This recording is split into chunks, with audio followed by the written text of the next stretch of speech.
On va faire court parce que c'est la fin. Non, vous pouvez y aller. Hein. Partie du métier. Tu es agacé? Je suis déçu. Je suis déçu de l'entame de match où on est tout mou. On a beaucoup d'erreurs techniques, beaucoup d'erreurs de relance, les premières relances. Il y a des relances qui sont allées directement dans les pieds de l'adversaire, ce qui leur a donné des transitions rapidement. Je suis déçu de la manière dont on a défendu, à la fois sur le premier but, à la fois sur le deuxième, même si on est en infériorité numérique. Je suis déçu qu'on soit évidemment mené au score. Je suis déçu aussi que, à ce niveau-là, on doit avoir une plus grande maîtrise et faire en sorte de rester à 11 contre 11. On sent que le match va être difficile et qu'on doit avoir plus d'expérience, plus de maturité pour rester dans le match. On se retrouve en infériorité numérique, on prend un deuxième but. Évidemment que là, on sent que les choses vont être compliquées face à une bonne équipe de Lorient, vraiment une bonne équipe de Lorient. Et ensuite, même si on a la chance de revenir au score en deuxième période, il me semble qu'on a fait un bon début de deuxième période, 20-25 minutes, où on a essayé de pousser, où on a essayé de créer du danger. Il y avait beaucoup de monde dans la surface adverse. Malheureusement, on n'est pas arrivé à marquer ce deuxième but. Évidemment que ça donnait des espaces pour Lorient sur les transitions. Voilà, c'est une après-midi, c'est une très mauvaise après-midi. On perd un joueur qui prend un carton rouge. On vient de reperdre Nuno Mendes qui s'est blessé. Donc automatiquement,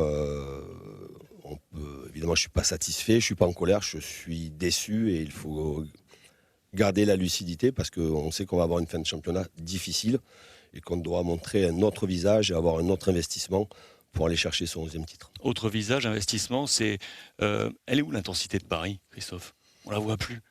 On en voit un match lent, on voit un match apathique, elle est où? Elle est des fois sur des situations de transition. On a du mal à récupérer le ballon de manière collective. Évidemment, je le vois, il faut qu'on ait plus de personnalité, plus de caractère. Chacun doit aller chercher au plus profond de soi un supplément d'âme pour montrer un autre visage et pour être performant et pour gagner surtout.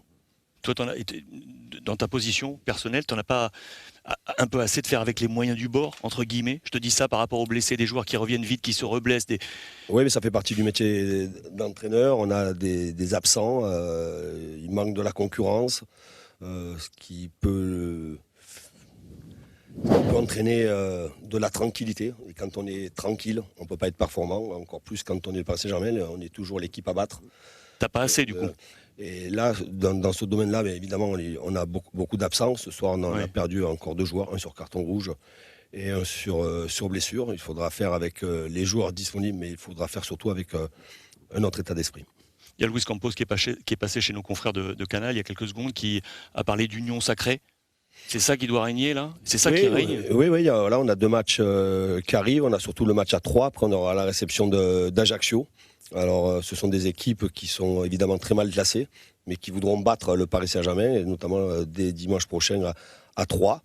Il faudra avoir un autre comportement, un autre investissement. On est dans l'obligation de gagner pour